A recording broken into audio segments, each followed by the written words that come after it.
Hello दोस्तों, नमस्कार। स्वागत है आप सभी को अपने यूट्यूब चैनल लक्ष्य विद्यापीठ पर।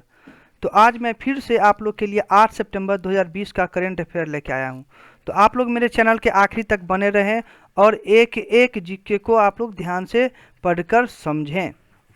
तो बढ़ते हैं आज की अगली प्रश्न की ओर। तो आज का अगला प्रश्न है कि भारत में शिक्षक दिवस किस तारीख को मनाया जाता है। पहला ऑप्शन है 1 सितंबर, दूसरा ऑप्शन है 5 सितंबर, तीसरा ऑप्शन है 5 अक्टूबर और चौथा ऑप्शन है 15 सितंबर। तो इसका राइट ऑप्शन होगा 5 सितंबर। अभी अभी 5 सितंबर को मनाया गया है शिक्षक दिवस। तो इसके बारे में यहाँ पे मैंने विस्तार से लिखा हुआ है, आप लोग अच्छे से पढ़ के इसको समझ लीजिएगा। तो हम बढ़ते हैं अब अगले प्रश्न की ओर। अगला प्रश्न है, क्रोएशिया गणराज्य में भारत के राजदूत के रूप में किसे नियुक्त किया गया। तो इसका पहला ऑप्शन है नरेंद्र सिंह तोमर, दूसरा ऑप्शन है पीके गुप्ता और तीसरा ऑप्शन है राज श्रीवास्तव और चौथा ऑप्शन है इनमें से कोई नहीं। तो इसका राइट ऑप्शन होगा राज श्रीवास्तव। तो आप लोग को मैंने राज श्रीवास्तव जी के बारे में यहाँ पे बहुत अच्छे से विस्तार से इनका व्याख्या कर दिया है, लिख दिया है। तो आप लोग अच्छे से पढ़ के वीडियो को स्टॉप करके और समझ लीजिएगा। तो अब हम बढ़ते हैं अगले प्रश्न की ओर। तो अगला प्रश्न है, पिछले 7 वर्षों में ग्रैंड स्लैम एकल प्रतियोगिता के दूसरे दौर में प्रवेश करने वाले पहले भारतीय कौन बन गए हैं। तो पहला ऑप्शन है सुमित नागल, दूसरा ऑप्शन है प्रजनेश गुणेश्वरन, तीसरा ऑप्शन है सोमदेव देवर्मन और चौथा ऑप्शन है यूकी भांबड़ी। तो इसके बारे में भी मैंने यहाँ पे विस्तार से लिखा हुआ है, आप लोग थोड़ा समय देके अच्छे से पढ़ के इसको समझ लीजिएगा। अब बढ़ते हैं हम लोग अगले प्रश्न की ओर। ये भी पिछले प्रश्न का विस्तारित रूप है, तो इसको भी थोड़ा सा आप लोग देख लीजिएगा, थोड़ा सा छूट गया है। तो बढ़ते हैं अगले प्रश्न की ओर। अगला प्रश्न है, किस राष्ट्रीय उद्यान का विस्तार 3053 हेक्टेयर द्वारा किया जाना है। तो दोस्तों 3000 हेक्टेयर का ये होता है 884 वर्ग किलोमीटर भी होता है। तो इसका पहला ऑप्शन है बलपक्रम राष्ट्रीय उद्यान, दूसरा ऑप्शन है काजीरंगा राष्ट्रीय उद्यान, तीसरा ऑप्शन है गिर वन राष्ट्रीय उद्यान और चौथा ऑप्शन है इनमें से कोई नहीं। तो इसका राइट ऑप्शन होगा ऑप्शन नंबर बी, काजीरंगा राष्ट्रीय उद्यान। यहाँ पे मैंने विस्तारित रूप दिया है इसका, थोड़ा अच्छे से पढ़ लीजिएगा इसको, इसके व्याख्या को। अब हम बढ़ते हैं अगले प्रश्न की ओर। अगला प्रश्न है, पहला मुखौटा एटीएम किस राज्य में शुरू किया गया है। बहुत ही अच्छा क्वेश्चन है दोस्तों। तो पहला मुखौटा जो है वो एटीएम जो है, सो पहला ऑप्शन है मध्य प्रदेश में, गोवा में या उत्तर प्रदेश में या महाराष्ट्र में। तो इसका राइट ऑप्शन होगा सी, उत्तर प्रदेश। तो ये मुखौटा एटीएम के बारे में बहुत अच्छा दिया गया है, आप लोग थोड़ा इसका व्याख्या पढ़िएगा, आप लोग को अच्छे से समझ में आ जाएगा कि ये पहला मुखौटा एटीएम जो है वो किस राज्य में शुरू किया गया और ये क्या चीज़ है। ठीक है, अब हम बढ़ते हैं अगले प्रश्न की ओर। तो अगला प्रश्न है, मुस्तफा अदीब किस राष्ट्र के अगले प्रधानमंत्री बनने के लिए तैयार हैं।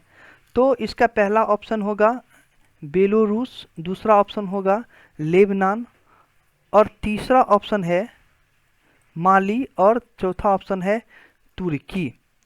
तो इसका राइट ऑप्शन होगा लेबनान। तो इसके बारे में मैंने यहाँ पे विस्तार से इसके बारे में भी लिखा हुआ है, तो आप लोग थोड़ा इसको अच्छे से पढ़ लीजिएगा और पढ़ के समझ लीजिएगा। और हाँ दोस्तों, अगर मेरा चैनल आप लोग को अच्छा लगता है तो मेरे चैनल को आप लोग सब्सक्राइब, लाइक, शेयर ज़रूर कीजिएगा ताकि आपके भाई का हौसला बढ़े और आपके लिए और भी अच्छे अच्छे जीके मैं लाऊं। तो बढ़ते हैं हम लोग अगले प्रश्न की ओर। अगला प्रश्न है, बड ड्रग क्या है।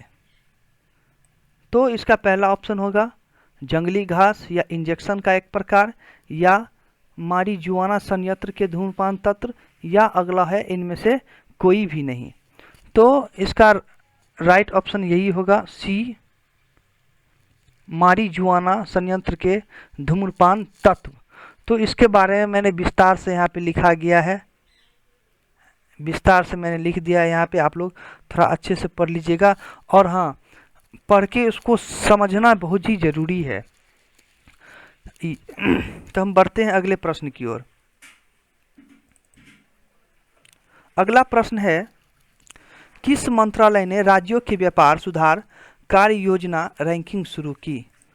तो इसका पहला ऑप्शन है दूरसंचार मंत्रालय, दूसरा ऑप्शन है गृह मंत्रालय, तीसरा ऑप्शन है वित्त मंत्रालय और चौथा ऑप्शन है स्वास्थ्य मंत्रालय। तो इसका राइट ऑप्शन होगा ऑप्शन नंबर सी, वित्त मंत्रालय। इसके बारे में यहाँ विस्तार से लिखा हुआ है, आप लोग थोड़ा अच्छे इसको पढ़ लीजिएगा। तो चलिए बढ़ते हैं अगले प्रश्न की ओर। अगला प्रश्न है, पहला वर्चुअल क्रेता विक्रेता मिलना किसे शुरू किया?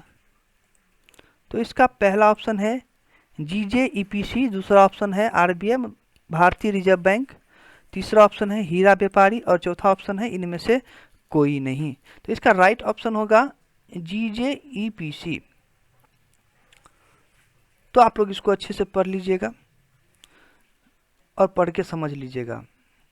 हम बढ़ते हैं अब अगले प्रश्न की ओर। अगला और 10 नंबर का प्रश्न है, भारत ने संयुक्त रूस से किस देश के साथ अंतर्राष्ट्रीय शतरंज ओलंपियाड जीता है? पहला ऑप्शन है जापान, दूसरा ऑप्शन है चीन, तीसरा ऑप्शन है दक्षिण कोरिया, चौथा ऑप्शन है रूस। तो इसका राइट ऑप्शन होगा ऑप्शन नंबर डी, रूस। आप लोग इनके व्याख्या को अच्छे से पढ़ के समझ लीजिएगा। तो चलिए अब बढ़ते हैं अगले प्रश्न की ओर। अगला प्रश्न है, किस मंत्रालय ने ऑन डिमांड कोविड-19 परीक्षण की अनुमति दी? पहला ऑप्शन है आयुष मंत्रालय, दूसरा ऑप्शन है स्वास्थ्य मंत्रालय, तीसरा ऑप्शन है गृह मंत्रालय और चौथा ऑप्शन है इनमें से कोई भी नहीं। तो इसका राइट ऑप्शन होगा स्वास्थ्य मंत्रालय। तो आइए थोड़ा इसके बारे में भी विस्तार से देख लेते हैं हम लोग। तो यहाँ पे इसका विस्तारित रूप दिया गया है, आप लोग थोड़ा अच्छे से देख लीजिएगा इसको और पढ़ के समझ लीजिएगा। तो अब हम बढ़ते हैं अगले प्रश्न की ओर। अगला प्रश्न है, एक ब्रिटिश पत्रिका ने कोविड-19 के लिए शीर्ष विश्व विचारक के रूप में किसे नामित किया है? तो इसका पहला ऑप्शन है स्मृति ईरानी, दूसरा ऑप्शन है के शैलजा, तीसरा ऑप्शन है एंजेला मर्केल और चौथा ऑप्शन है इनमें से कोई नहीं। तो इसका राइट ऑप्शन होगा के शैलजा। आप लोग इनके बारे में यहाँ से पढ़ लीजिएगा और पढ़ के समझ लीजिएगा। तो बढ़ते हैं हम लोग अगले प्रश्न की ओर। अगला प्रश्न है, रेल मंत्रालय को 12 सितंबर से कितने नए यात्री को चलाना है? इसका पहला ऑप्शन होगा 10 यात्री, दूसरा है 25, तीसरा है 50 और चौथा है 80। तो इसका राइट ऑप्शन होगा 80। रेल मंत्रालय को जो है 12 सितंबर को 80 यात्रियों को चलाना है। तो इसके बारे में विस्तार से दिया हुआ है, आप लोग वीडियो को स्टॉप करके और थोड़ा इसको अच्छे से पढ़ के समझ लीजिएगा। तो बढ़ते हैं हम लोग अगले प्रश्न की ओर। अगला प्रश्न है, state of young child in India report किसने जारी की है? पहला ऑप्शन है वेंकैया नायडू, दूसरा है अमित शाह, तीसरा है नरेंद्र मोदी और चौथा है स्मृति ईरानी। तो इसका राइट ऑप्शन होगा ऑप्शन ये एक ही होगा, मतलब ए का वेंकैया नायडू सही होगा। तो बढ़ते हैं अगले प्रश्न की ओर। सॉरी, इनकी व्याख्या थोड़ा जान लेते हैं हम लोग। ये इनका व्याख्या है, आप लोग थोड़ा अच्छे से इसको पढ़ लीजिएगा।